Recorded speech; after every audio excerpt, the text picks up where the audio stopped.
Recording in progress. Excellent. Hello, how are you today? I am well, Dr. Newton. Thank you. How are you? I am good. Thank you so much. And thank you again for agreeing to chat with me today. This is very, very kind of you. May I ask you to please tell us your name?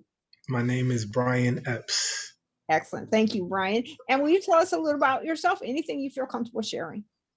Yes, I'm originally from Newark, New Jersey, born and raised there, and my immediate family is, uh, still in Jersey, and family all around the country. I enjoyed growing up in Newark, and I'd say that because growing up there in the 80s and 90s. I literally remember one time just being at summer camp and telling another kid that I was from Newark, and he immediately walked away from me. Why is that? Yeah, I guess the perception was that if you were from Newark, that you were a bad person, right? That you were violent, that it wasn't a good place to be, and I think that that wasn't something that was particular to him. It was particular to our country and like how we view cities at the time, how we view Black communities at the time. And so, like, I'm just very proud to have had a positive experience in Newark, positive experience of, and just overall outlook on Black communities. I love them. And, just very happy to have had that experience. At the same time, I recognize Newark and so many other places like it as a place that is exploited, um, that I guess follows uh, being colonized, in its origins.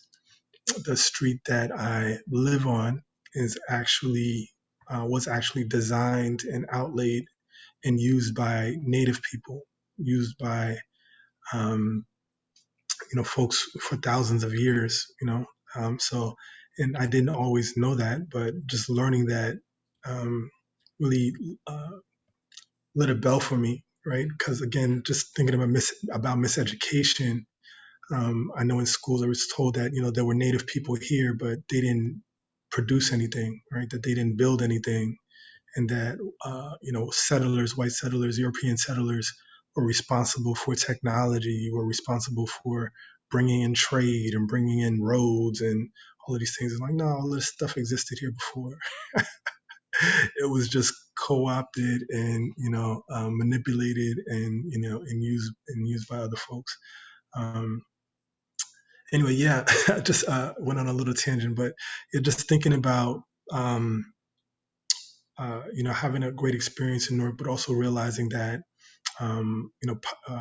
poverty level is higher than most places, and that's not because the city lacks resources or lacks brilliance. It's really because of the systems that exist that really extract most of the wealth that's here and takes out of it. For example, 80% of the people who work in Newark don't live in Newark, and vice versa. 80% of the people, who live here work outside of the city and work in, homes and malls and factories and everything that left, the city during hard times. And folks who are making higher wages come into the city and choose not to live in the city because, because of white supremacy or because of segregation and better school districts that are purposefully designed as better outside of the city.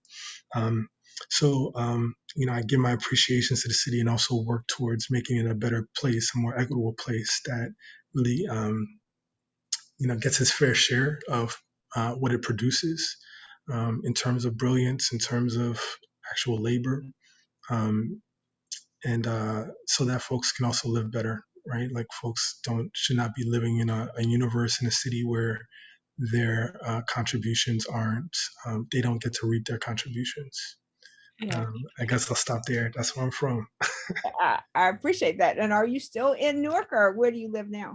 Yes, ma'am. I'm actually in Newark and also working towards restoring family land in Virginia. So farm in Carrot, Virginia, and part of Carrot is also Supply, Virginia.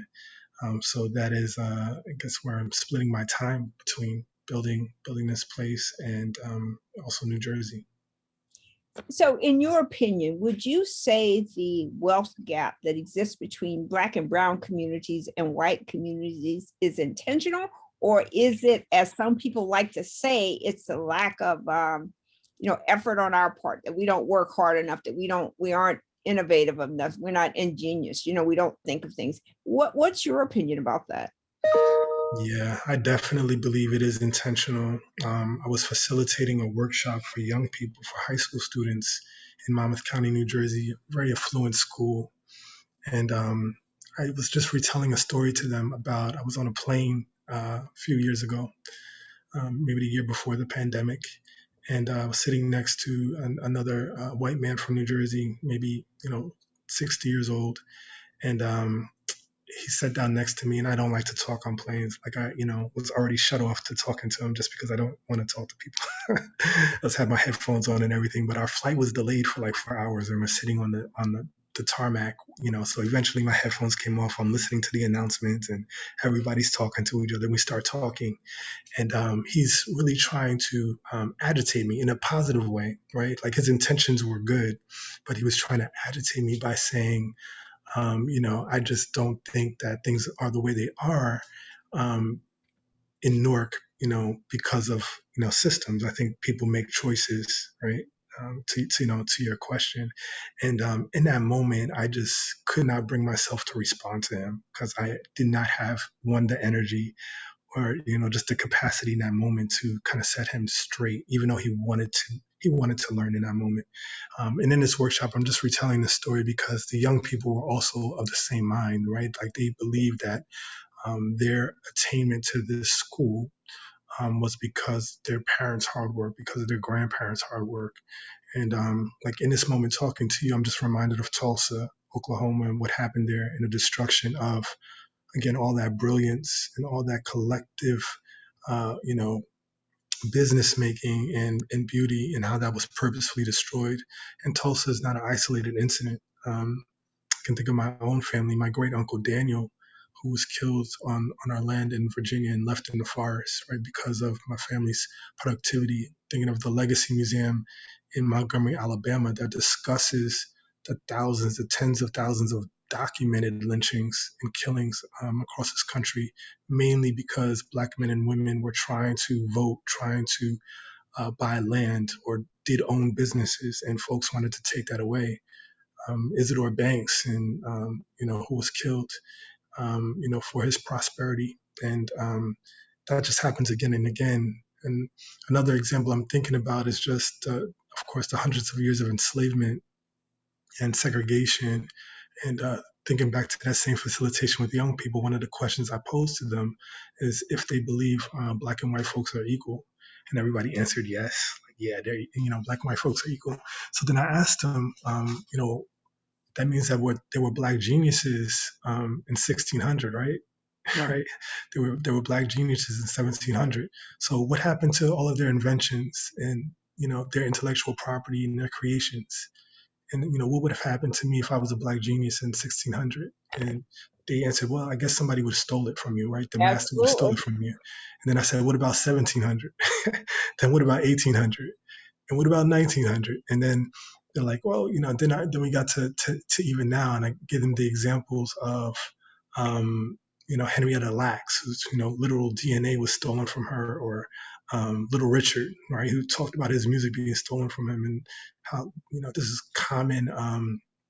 What's his name? Vivian, I forget his last name, the doctor who was featured on HBO, and who, was giving all of his intellectual property at John Hopkins, and was never allowed to work there and never allowed credit for his genius. Like, this is something that's been happening for generations, not because of folks' willingness or desire to contribute, but because things were being stolen from them and not being allowed access to. And the same thing is predominant now. New Jersey is the wealthiest state in the country, and also the most segregated in many ways. And there's actually a lawsuit pending around segregation in schools in New Jersey, because statistically, New Jersey schools are more segregated now than they were 50 years ago. So these same things, these systems persist because we haven't made decisions to change them. Exactly. And a large part of that is I do not buy into the stereotypes that people say about why the wealth gap exists. The wealth gap exists because when you have years of policies and laws on the books that prevent people from achieving what's called the American dream, and then finally you wake up one day and say, well, everybody, the dream is open to everybody. So which one of us is going to be the next Bill Gates or Steve Jobs or whoever it is, because we don't have access to that kind of capital, that kind of support, that kind of inclusion, people coming together and working, if you were to take a hard-nosed attitude about something and be difficult, as they say Steve Jobs was, think about how likely you as a Black man would be in being successful. Although his premise was, work hard, don't dilly-dally, do the very best you can, which was, admirable. But at the same time, if you were Black, that might have cost you your life. you might not have had the success you would have in your company because of that, because we're so easily labeled, right? So I am the antithesis or the typical angry Black woman. That's how people see me. That's who I'm supposed to be. And so when you label people before you even get a chance to understand what they were about, or if I am angry, why am I angry? You have a harder chance at success. So in the area in which you work, so you talk about restoring your family's land, but in the area where you do your daily stuff, what are the challenges that you face? Where are the places where you struggle the most? Wow. It's a great question. I think I believe I struggle the most. I've struggled the most. I give you a little bit more background. I've worked in public policy for different mayors. I was also a lobbyist for a short amount of time. And I believe that in a lot of those positions and those experiences that, um, especially for Black males, there was a definition or maybe a prescribed way in which Black males are supposed to show up.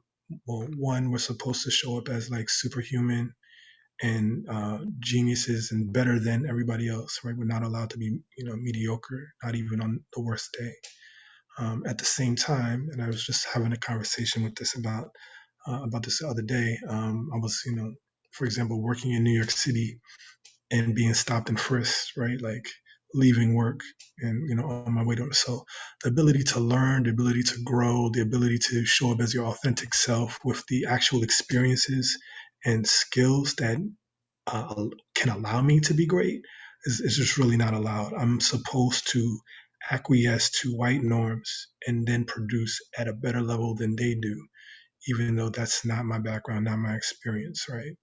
Um, Thankfully, I don't know, by the grace of like God, I've been able to like maintain a career and be able to be my authentic self and still be able to excel, right?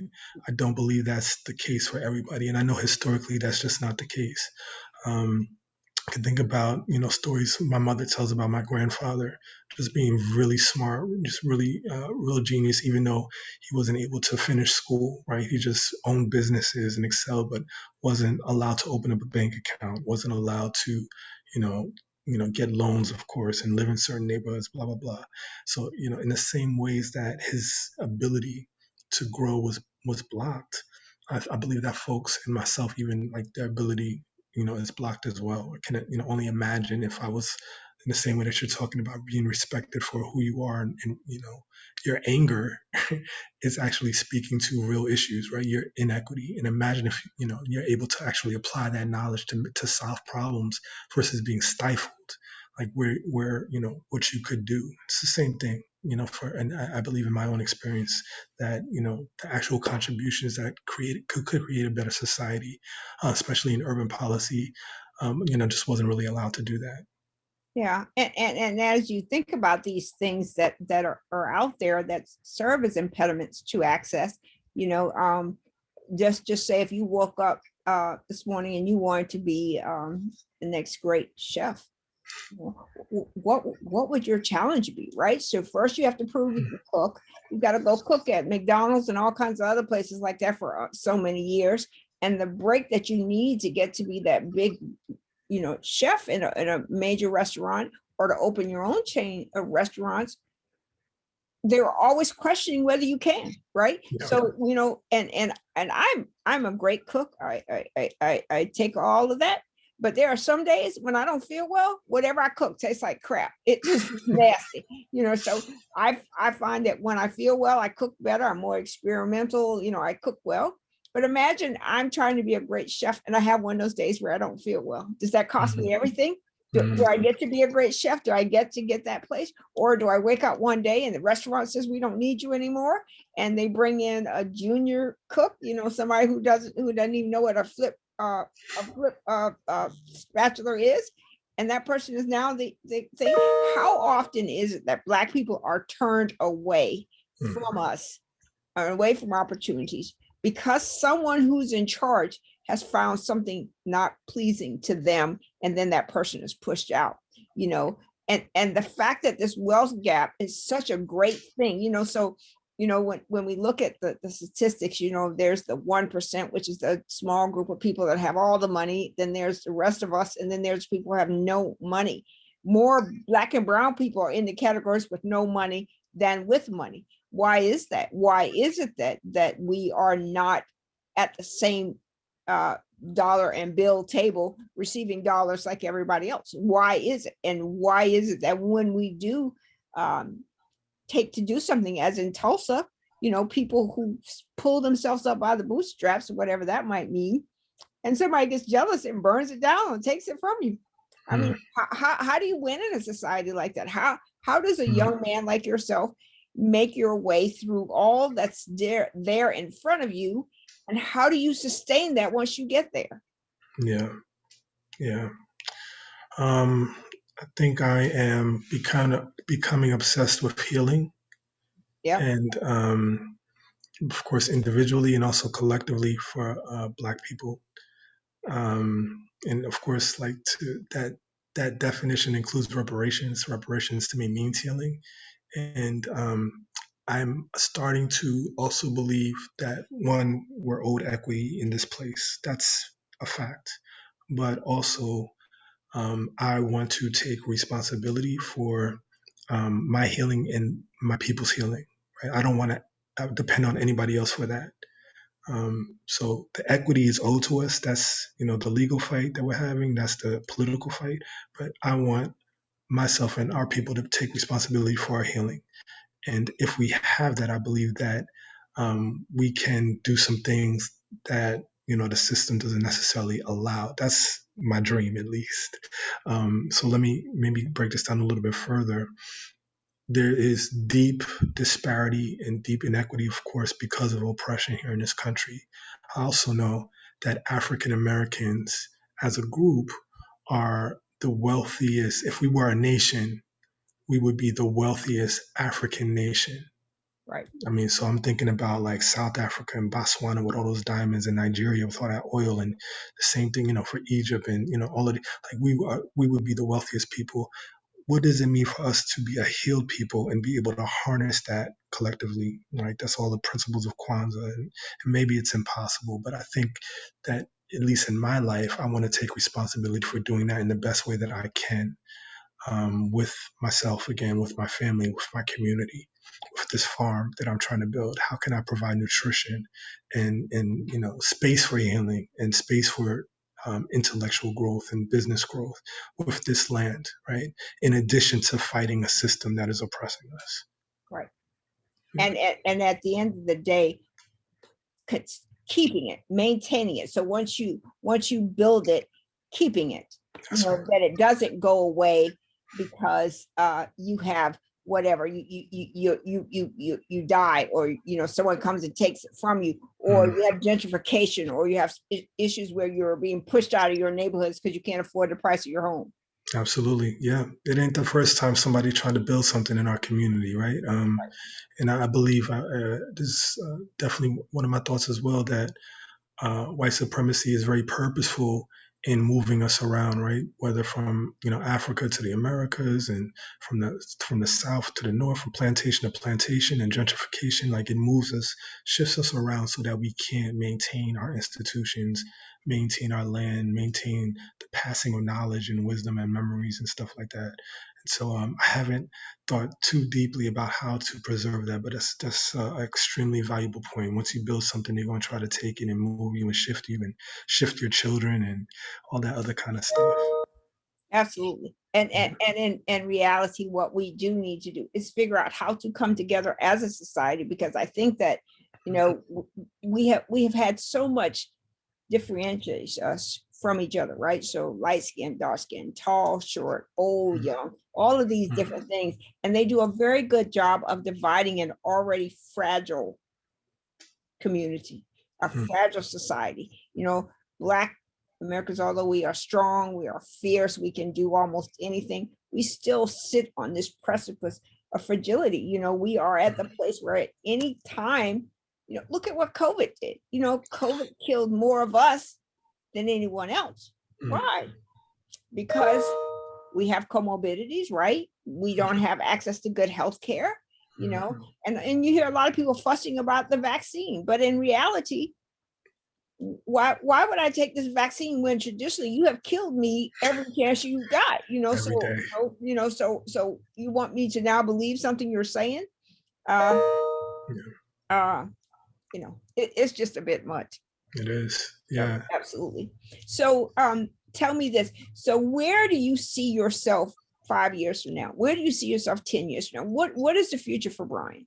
Mm, Another good question. I am 38 years old, still dreaming about being a better person, being a more whole person, being a better son, being a better brother, better cousin, better friend. So all of those things that I'm working on, still learning. I can't, I like didn't imagine being a child and still learning like at 38. Right? Like they tell you that you go to school, you'll become an adult and you'll kind of know things. I'm like, nah, I'm learning and unlearning stuff still. So I still want to learn. Want to also have a family, have kids, still get married, still travel, still see things. And just in terms of building, I am like again working on this farm and want to. I'm an organizer as well professionally. I'm an organizer and dream and foresee just an ability to help work with other Black farmers, other Black folks in the food system to create solutions. And so that's a question mark for me about how I can do that.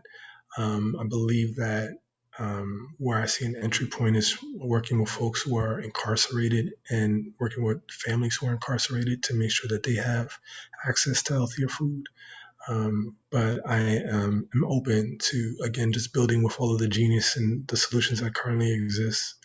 As an organizer and somebody who's worked in policy, I thought that, I would go into the profession and create all these solutions. And the reality is that our people have uh, already had the solutions, and like I just needed to join them and help amplify whatever's created. So that's how I'm coming into the agricultural space as well, not as a builder of solutions, but as somebody who can help add an extra hand to the solutions that already exist. Absolutely. That's wonderful. That's absolutely wonderful. And so what can we as a society do to help you?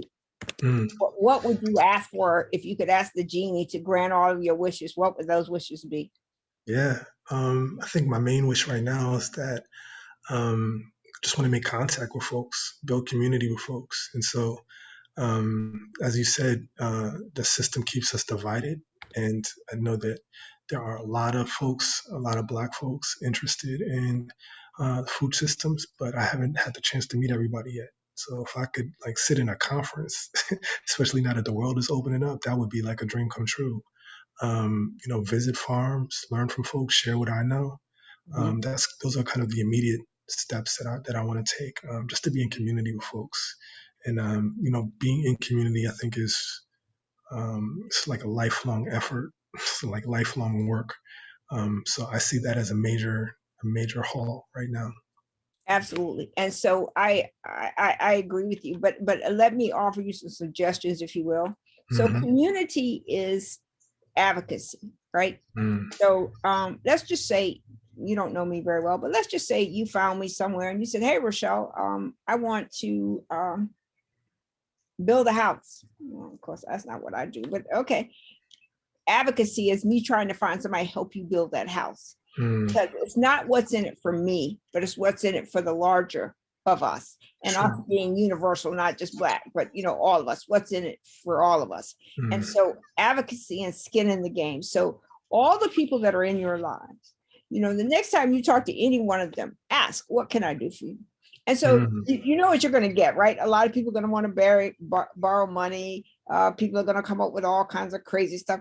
But in reality, what we're talking about is like, okay, how can I connect you to someone who can help you do whatever it is that you're trying to do? And then from that place, that skin in the game, you build your social capital and you build your community, you build your outreach group so that when you pick up the phone, it doesn't make any difference what's a black, white, blue, green, orange, whatever the person is, no matter what their gender is. When they hear you on the phone, oh yeah, that's my guy, because he's always showing up. He's always going to be there for me. And Mm. that's, I don't believe that's a handout. I believe it's a hand up. So Mm. I'm going to connect you to this person. I'm going to put you in contact with this person. Let me know how I can help you. And in those kinds of conversations, you build your community. And you Mm. build those communities in such that anything happens to you, they all come. If you can imagine the ants, so you got the queen ant and all that. So when something happens to her, they all come. That's building your community, and building a community that believes in you and stands by you and stands with you all the time, regardless to what you're going through, whether you're having great times or not. People who bring something to the table instead of taking something away from the table. People Mm. who are always implying knowledge, giving you more than what you need. So let's just say if you have somebody, what does it take to do this? Somebody tells you that and some more, so that you can build on that and take that knowledge and apply it the way you need to and massage it until it comes to the outcome that you want it to be. But it literally is, I tell my kids this all the time. I have 2 children. Don't call just to say, Mom, I need some money. Call to see how I'm doing. Call to Yes. see what's going on with me. Call to see if I'm okay. Yeah, And that is a community builder. If that means anything to you, I'll just give you that one it thing. does. Amen. Appreciate it. Yeah, absolutely. Just the time it takes to show concern and empathy. And then the Mm. other thing is, it's like, as you're going through your life, and you have a lot of experience, a lot already. But when you think about this in the most grandest sense, have a plan. Mm. I'm a technology person, and I grew up in this time where it says people who fail to plan, plan to fail. And that's Mm. so true, because if you don't know where you're going, Mm. so let's just say you got in your car and you're driving to Boston, and you just got on the Holland Tunnel heading north. The Holland Tunnel runs north and south or east and west, whatever it is, heading toward Boston with no destination in mind. You might end up anywhere. But if you have a plan, no matter how small it is, you're going to go to the grocery store so you can cook steaks for dinner. Have a plan, how many steaks you're going to get, how Mm. much money you're going to. It almost always helps you get to the other end without so much stress and aggravation. If you go in the grocery store, everything becomes appealing, especially if you're going, you're hungry, you want some of everything, but if you go in there with very, very specific guidelines, you come out on the other side wiser and a little Mm. bit richer. Yes. Yeah. Absolutely. Thank you. Absolutely. Absolutely. And I'm very happy to talk to you today. So I've asked all my questions. Do you have things you want to share with us, or anything you want to add that we haven't covered? Um, I don't think so. This has definitely been a treat for me as well. Yep. I am glad to do so. But, as I say, I tell everybody this, I'm here if you need me. If I can help, you just, text me, call me, whatever, I am here. Thank you. Because I believe in making humanity better. And Mm. it's not because you're black or not because you're a guy, it's because you're a human being. And it's important for us to see each other as that and to offer help when you can. Absolutely. Thank you. Absolutely. Well, thank you so much for this, and good luck with the land building thing. What are you going to do on the land? Are you going to build houses? What are you going to do? Yes. Farm? Farm, exactly. Farm, ranch, and mainly blueberries, but hopefully everything that, can be supplied that folks need. Absolutely. Well, that's wonderful. That's really great. So I really appreciate that. And when you get the blueberries out there, let me know so I can come get some, because I All right. definitely love blueberries. Will That's do. great. That's really a great plan. And it's such a pleasure to have this chance to talk with you, Bryan. And again, if I can help you in any way I can, please. Thank you. I appreciate it. Well, thank you so much. And once this video converts, I will send you a link. Please listen to it carefully and let me know if I can upload it. Will do. All right. Take Thank you. care. Bye.